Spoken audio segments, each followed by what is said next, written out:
Welcome to the Texas Conflict Coach radio program. If you've ever experienced or engaged in destructive or unresolved conflict, then you know it leads to broken relationships, distrust, and damaging results.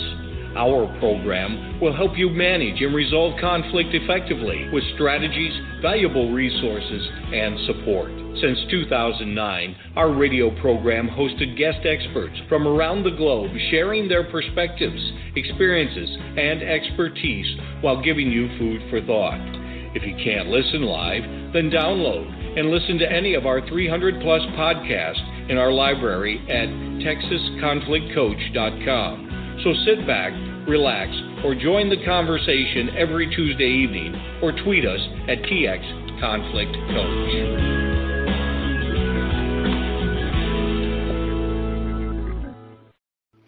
Well, listeners, on April 1st this year, we will be celebrating our 5th anniversary on Blog Talk Radio, having produced 200 episodes.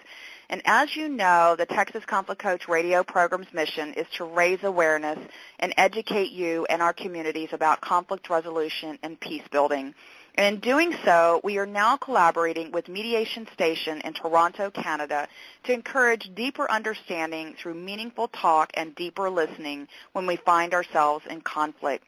So I want to introduce you to Gregg Fenten, founder and host of his 9-year live radio program, Mediation Station. So a little bit about Gregg. He works as a transformation consultant doing mediation, facilitation, training, conflict coaching, mentoring, consulting work, and should I say more? Yes, more. He is focused on relationship and societal transformation. He currently works at the Family Law Information Center and as a coach and a dispute resolution educator with the York University Dispute Resolution Program, and as a consultant and trainer on Turning Things Around project assisting youth. These youth are from the Somali, Caribbean, and South Asian communities, and they work on skills and knowledge regarding conflict, violence, and safety experiences and issues in their community. Now, finally, and a big reason why Gregg's on the show tonight is he produces and hosts a weekly radio program called Mediation Station. It's on CHHA 1610 AM Voces Latinas, performed live in English each Sunday evening from 8 to 9 p.m. Eastern in Toronto, Canada. And he also coordinates a community mediation walk-in service each Monday.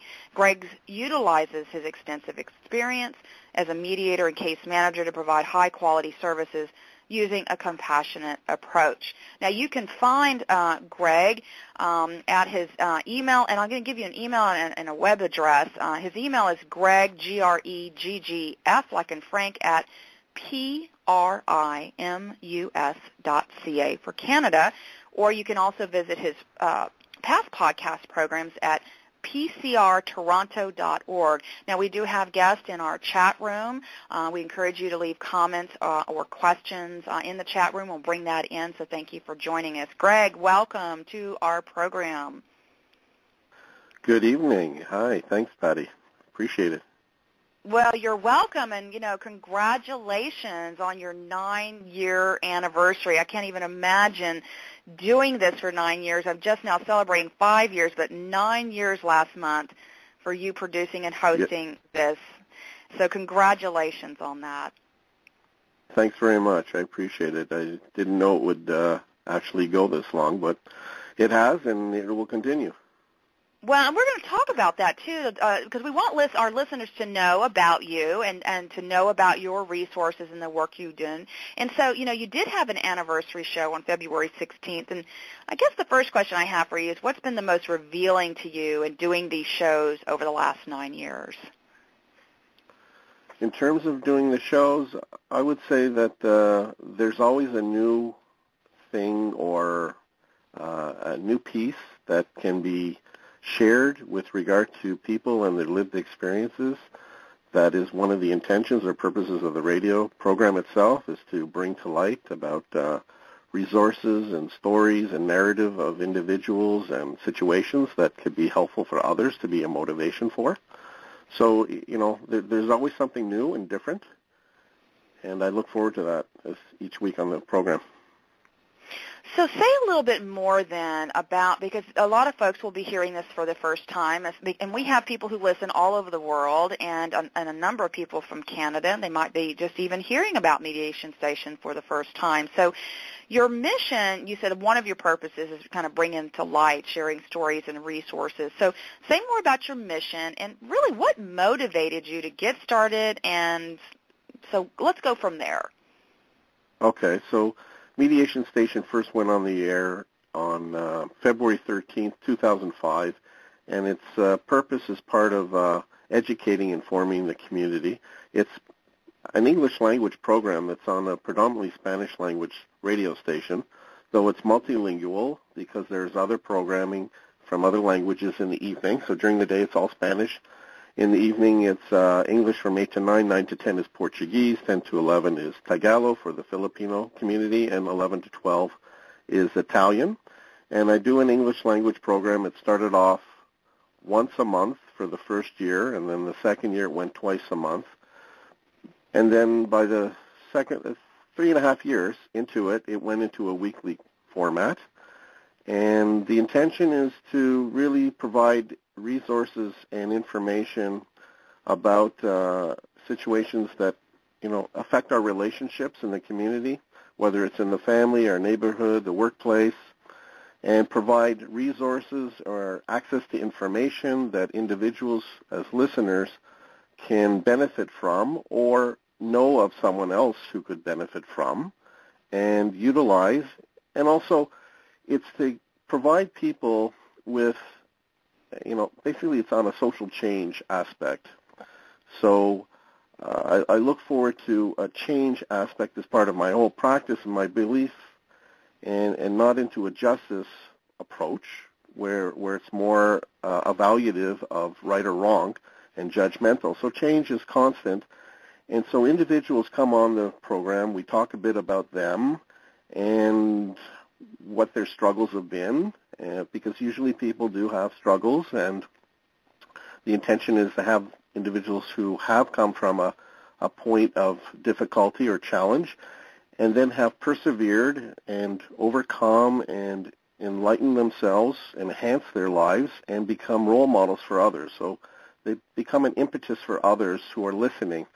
So when people are sitting back and saying, okay, hey, I've got this issue with somebody else in a relationship that I care about or that's affecting my life, and what do I do?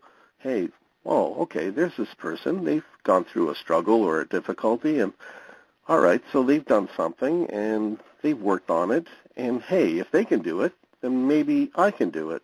So it becomes sort of a motivational tool for others that if you got an issue, it's one thing to complain about it.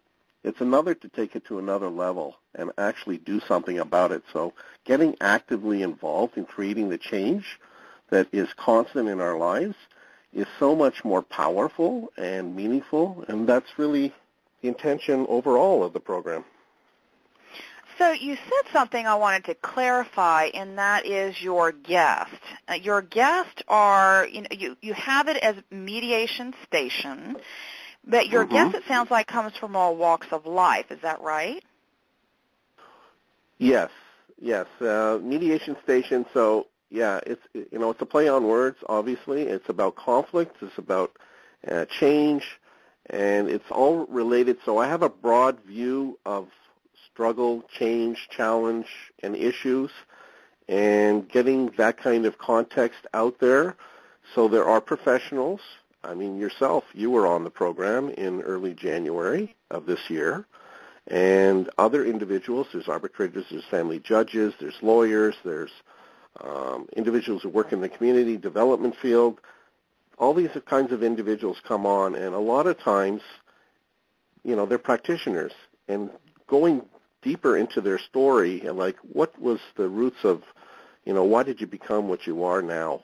There's a lot of story of struggle in there, and I try to work that kind of approach to get that kind of information out so that the listener can actually somehow connect with the individual who's the guest. So each week I try to figure out, these are individuals who are crossing paths in my life, in my professional and sometimes my personal life. And I say, hey, there's a story there to be shared with others. So I ask people to come on. It's related to that whole context of struggle and change. Okay, great. That's perfect. So what actually motivated you to want to use this platform of a radio station to do this all those years ago? Well, the initiative for the actual program itself is from a byproduct of community development work, which is a lot of my roots.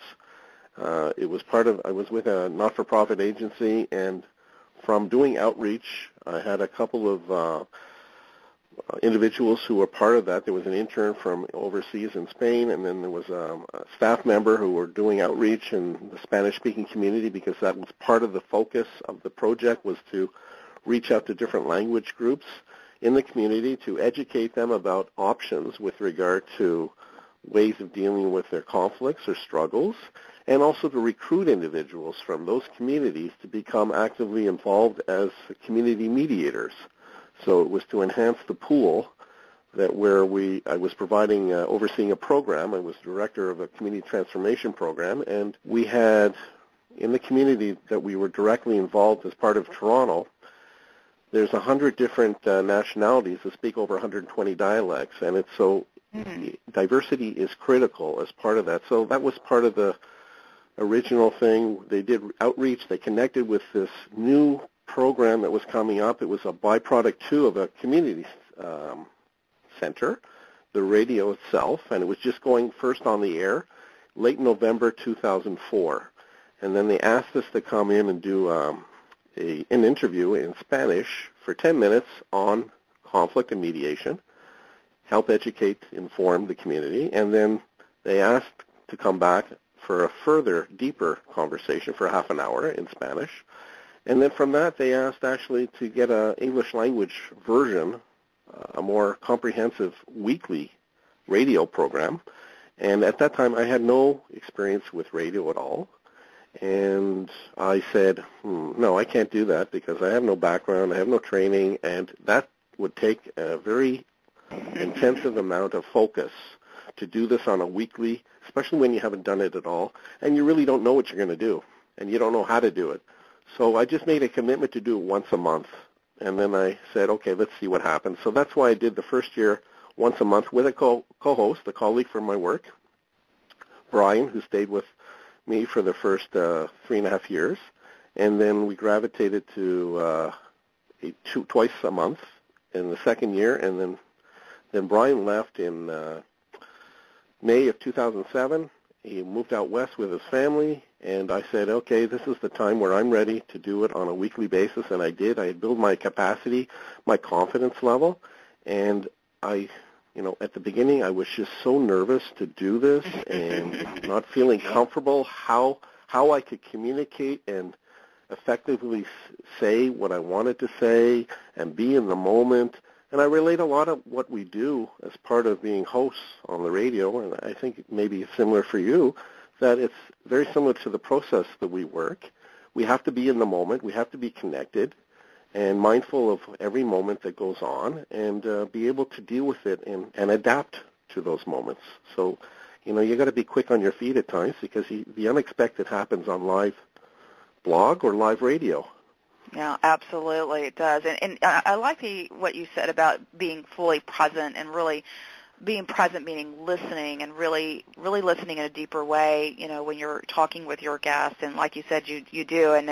But it's good that you took that year to slowly build, your way around something completely new, and build that confidence and that competence and how you're doing that. And here you are 9 years later running this wonderful program. But I'm going to ask you a question, and that kind of goes back to what you were saying about your guests, and so I'm going to ask this question of you, since you're my guest, which is, you get guests that a lot of them who are practitioners like yourself, who share their stories, but they start from a place of struggle. And so what was your place of struggle, and how you ended up doing this type of work, and especially around social change and the community. What was that struggle for you?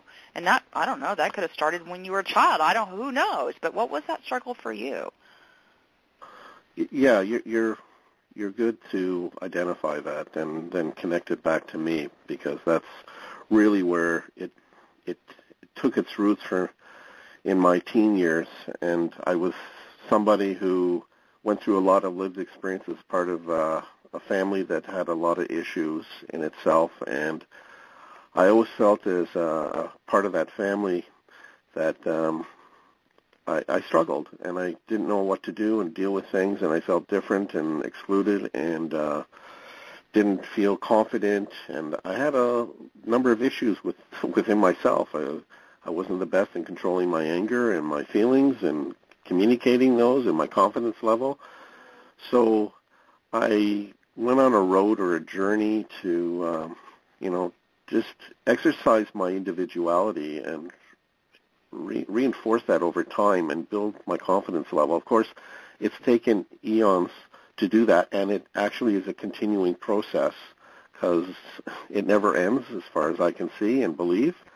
And I had a lot of struggles and profound issues in my life, and a lot has to do with working with my mom and the situation, and she is the basic reason why I got into this kind of work, because of the struggles I witnessed directly with her and through her. And she passed away about a year and a half ago, and it's been, an amazing loss for me, so deep and profound. And it just really helped me clearly understand where my roots were and are as part of why I do this work. And it's dedicated through my mother for other individuals, and that's why I do a lot of volunteer work. I don't feel I have to always collect some kind of compensation monetarily. I get compensation through the reward of just doing for others. I appreciate you sharing that personal vulnerability about that, because so many of us end up doing what we do, the passion that we have for doing what we do as a result of something, like you said, a challenge or struggle, and I appreciate you sharing that because people can connect to that level. They can connect and understand, with the struggles, especially from family. It could be any part of our lives that says, okay, how do I change even myself? And how do I share that with others in the work that I do, and, like whether it's managing, anger, whether it's managing how we engage in relationships, as you mentioned earlier, and how do we take this approach to a broader level, not just within ourselves, but within our families and in the larger communities.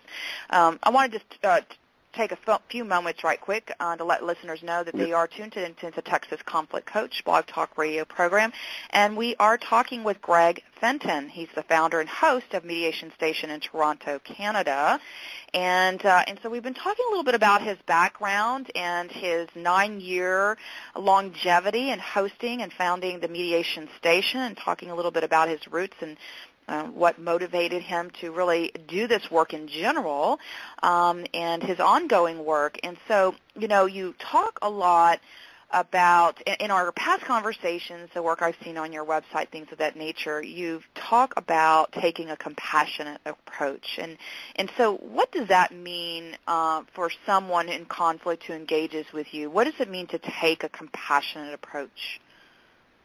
Well, I found from my experiences when trying to engage with individuals and trying to get them to connect with you as a, quote, a practitioner in some form, that it's helpful for that individual to understand and know that you're actually hearing them and listening to them and in some form feeling what they're going through, though, of course, you haven't lived their true experience. And I found from my experience, the difference between individuals and the connection that you can make is when you have a certain kind of caring manner that identifies and acknowledges individuals' lived experiences, and you use certain language that is true to who you are and your practice that people will connect with that and they will respond and open up and share and allow you to work with them. Because ownership, for me, is with the individual in terms of decision-making, and self-determination is critical as a foundation for individuals to have their own power. And I don't empower anybody. I believe in self-empowerment. So I try to create the conditions for individuals to feel that there's an openness and an opportunity for them to open up about their perspective, their situation. So then we can work in a supportive manner together. And I don't take control of anybody's situation. They always retain ownership of that. And I try to reinforce back that people are much more powerful than they may actually believe or think at the time. They're going through, their struggles, their emotional challenges, and to help them to clarify some of those things. So working in an assistive, supportive manner that's caring, providing attention that's true to the individual is the compassion. And that, from my experience, has been something that I feel directly inside, and I trust a lot my intuition, and that's where it comes from. So, that doesn't come easy to a lot of people. Being compassionate and empathetic is not a natural thing for a lot of people. And for someone who comes from the struggles that we all do, and as you mentioned with your mother, how do you get to the place where you were struggling, to the place of really being your true, authentic self so that you can give of yourself to help people be self-empowered, to help create this environment of openness and being genuine? What has to be present for you in order to be in that place of compassion? I think it's something that, over time I've built towards identifying for myself. I'm a very critical individual about myself, and I'm very consciously aware of how important it is to, this is a field that's about people and relationships, and my approach is based on a relational context, that there's relationships in all settings, environments, and we need to adapt our approach and our mindset and not necessarily have an exclusive kind of approach that just says, okay, in workplace we do it this way, and then we shut it off, and it becomes, in family, a totally different kind of approach. There's a foundational approach that is taken into the different kinds of relationships and environments, and that model is just adjusted and modified according. So I feel that I've reached the point where I can be more true to who I am as a practitioner, and what you see is what you get, and I practice what I preach, and I'm very cognizant of the language that I use, the words that I use, and I've taken a lot of words out of my vocabulary. I don't use words like problem and problem solving per se, and I try to, because for me, just to note, some of the language that we traditionally use, it just reinforces a negative perspective. And I'm about change, and I'm comfortable with change. And change is constant and it's ever going. And I want to get involved in order to be connected with that change so that I can affect the change that affects my life and not just let change happen to me. I don't want to be, quote, imposed with the change, even though there are things that obviously I can't control, and I can't control others. I can affect others. I can influence others. And if I have a certain kind of manner or approach with that, and thus the caring and compassionate way, I think from my experience that resonates better with individuals. Well said. Thank you for sharing that.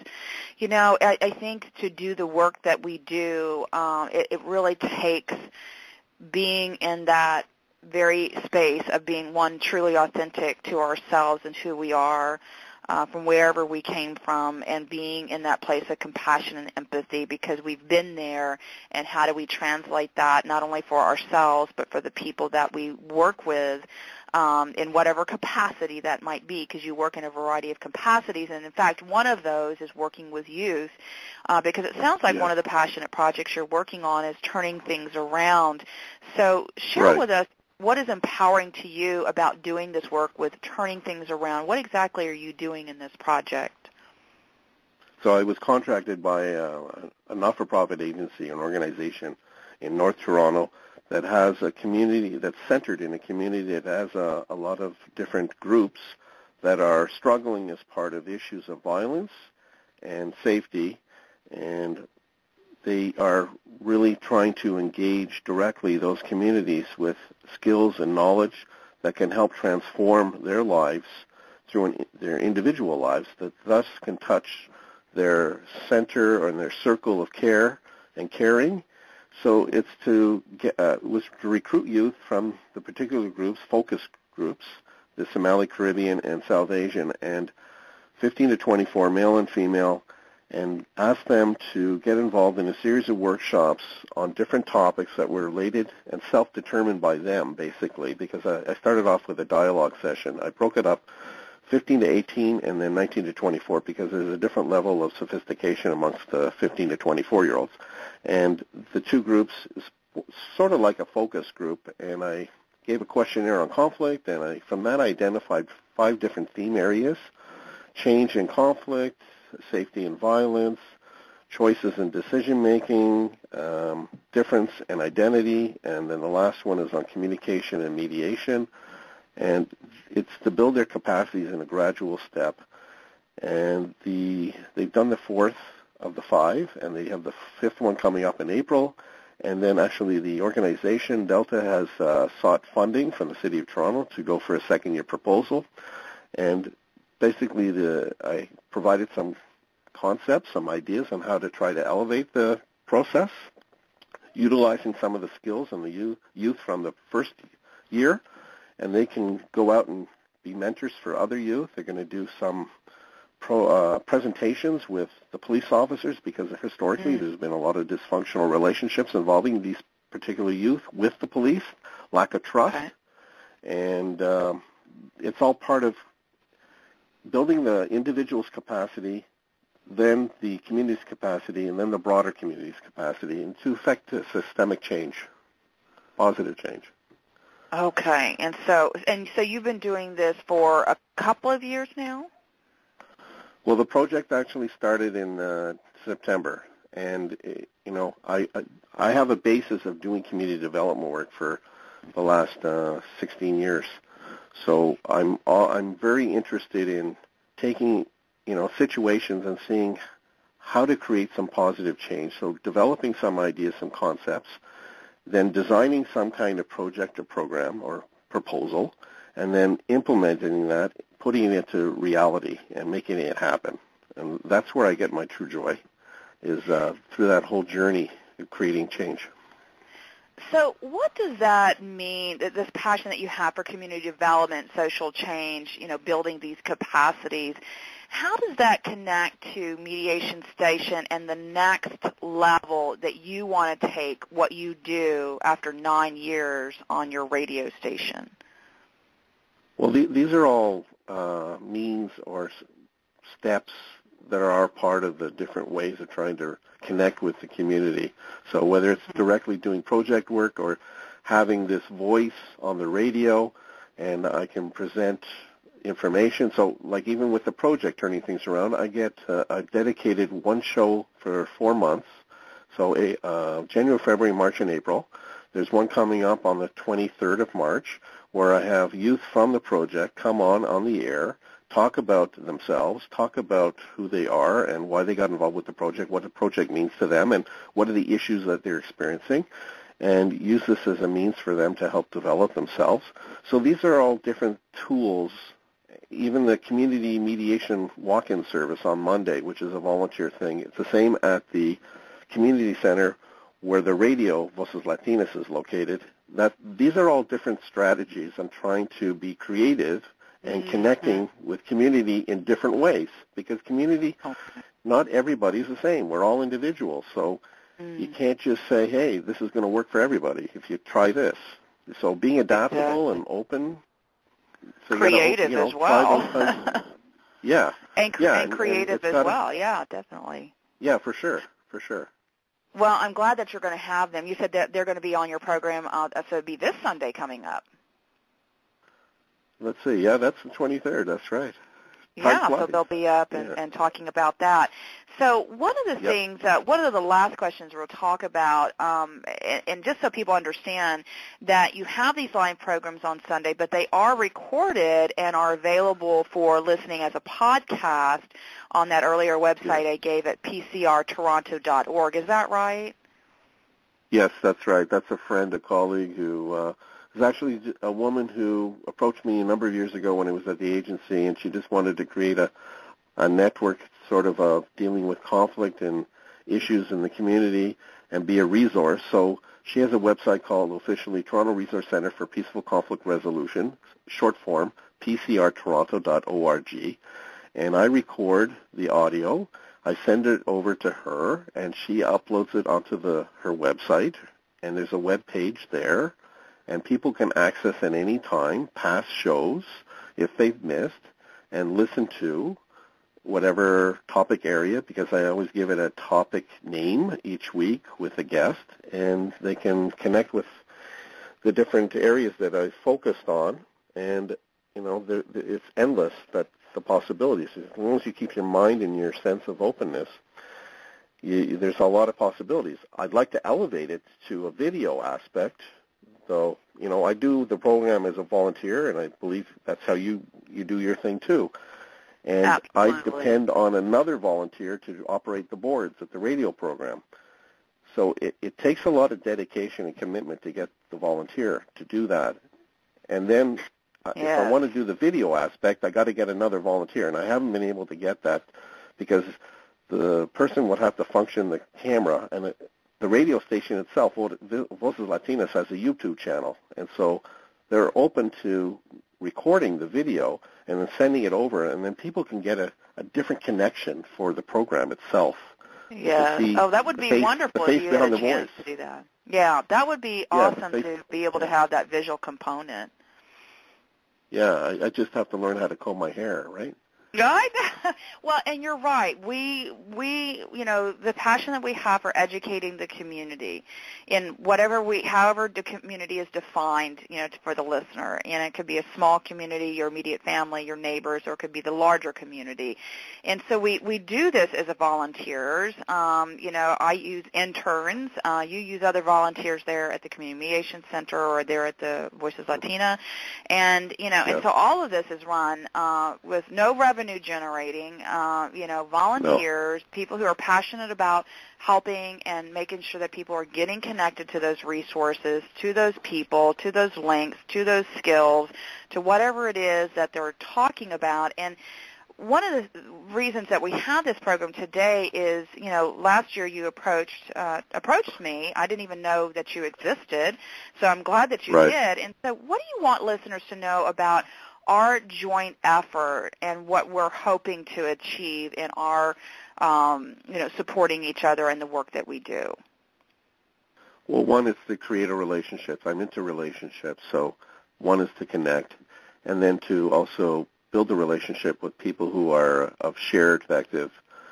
And shared doesn't mean we truly follow everything. You are a very different practitioner, though we have a lot of fundamental ideals and values that we probably share, and we do share from what our conversations have been. Though it's all about diversity too and difference, and the more we can bring to the public and the community at large for options for people to deal with the tensions and struggles they have, we can work together to have a stronger approach and broader approach, and building that connection too with Dave Hilton, who's also in Texas as well, who is another individual with the Conflict Specialist Show. And there's, strength in numbers, and we can help by doing that to communicate a stronger message and intention and purpose for others to benefit from. And we all do it, as he said, as volunteers. Yes, and I'm glad that you mentioned Dave Hilton.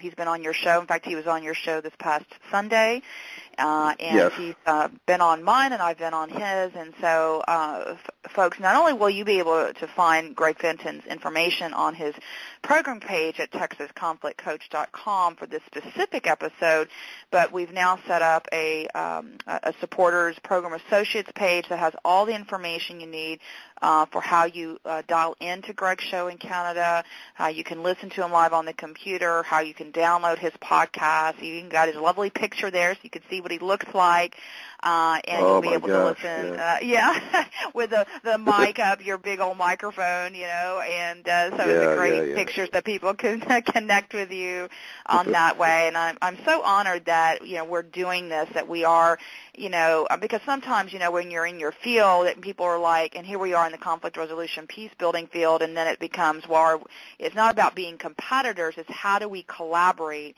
as you said, and build these relationships to strengthen the message, and strengthen and letting people know that they're not alone, and to not be afraid, and how do we rebuild trust, and how are we show compassion and empathy, maybe sometimes when we don't feel it, and how do we connect to our true authentic selves when we're doing this work, or maybe they're not a practitioner, maybe they're the listener who's struggling themselves, and what do they take away, and that's what I'm hoping, listeners will get from all of the programs, Mediation Station, Conflict Specialist Show, Texas Conflict Coach, and how we support each other in growing that. So I really appreciate you reaching out to me and wanting to partner in that way, and thank you for being on the program. I want people to know and encourage them. We want them to go to any number of your podcasts to listen. Right? And so is there, I don't know that you have any specific one, but what would you want listeners to do as a call to action after they finish listening to this program? Well, they can visit that website at www.pcrtoronto.org, and there's different themes that are as part of the different weeks and the shows, and click on one randomly, and, if it raises your curiosity, and approach it, and even just send an email or go to, if people are into Facebook, there's a Facebook group page for Mediation Station, and they can ask to become a member, or there's a Facebook page, and people can go and just and they'll get connected with some information. I'm open, to hearing from people just to say, hey, I know of this other person, and if that's an idea for me to get that kind of person also, and that's another intention, is to reach out farther from the local Toronto area, though, on the Internet it's virtual and you can connect with people all over the world. I want to have more international connection with the kinds of topic areas too.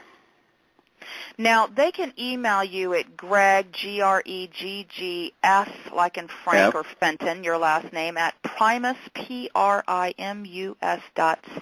for Canada.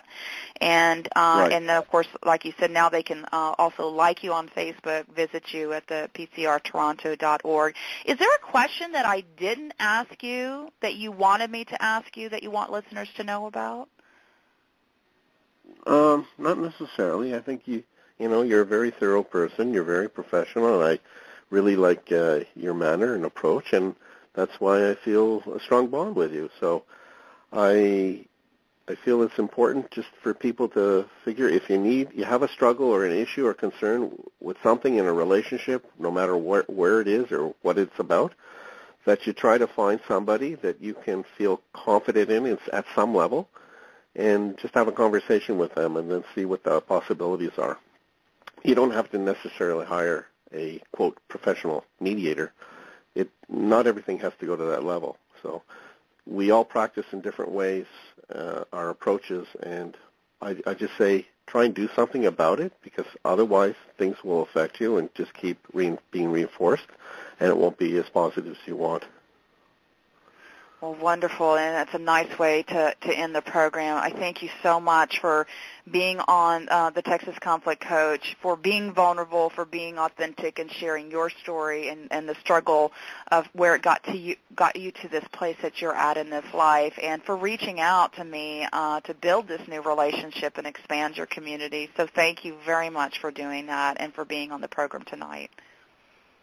Thanks. I appreciate the opportunity to connect, and I look forward to having you on again on mine, and we'll see where things go and take it one step at a time. Absolutely. All right, Gregg, have a good night. Listeners, thank you for joining in. Thank you for listening to the Texas Conflict Coach. We hope you've enjoyed the program. You can find over 300 podcasts archived to listen at your own convenience at texasconflictcoach.com or download the podcast at iTunes or Stitcher Radio. To learn about upcoming radio programs and resources, sign up for our monthly e-newsletter.